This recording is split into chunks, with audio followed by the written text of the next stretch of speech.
Hello சொல்ல பிள்ளைங்களா, எல்லோரும் எப்படி இருக்கீங்க? எல்லோரும் நல்லா இருக்க இறைவனை வேண்டியது.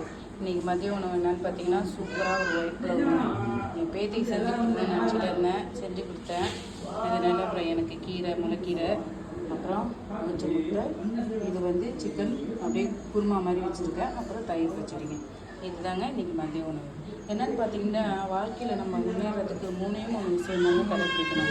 ஒன்று, நம்ம எப்போவும் நேர்மையாக இருக்கணும் எல்லாருக்கிட்டையும்.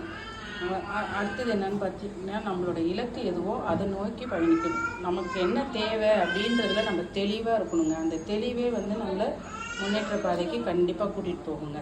தெளிவு இல்லாமல் நம்ம இங்கேருந்து அங்கேருந்து இங்கே அப்படின்னு மாறிக்கிட்டே இருந்தோம்னு வச்சிங்கன்னா, நம்மளால் எந்த லட்சியத்தையுமே அடைய முடியாது. அதனால் தெளிவான ஒரு இலக்கை எடுத்துக்கிட்டு அதை நோக்கி நீங்கள் பயணிச்சிங்கன்னா கண்டிப்பாக வாழ்க்கையில் உங்களுக்கு எல்லா வளமும் கிடைச்சி நீங்கள் எல்லோரும் நல்லா இருக்க இறைவனை வேண்டுகிறேன். வாழ்க வளர்க. பாய் பிள்ளைகளா.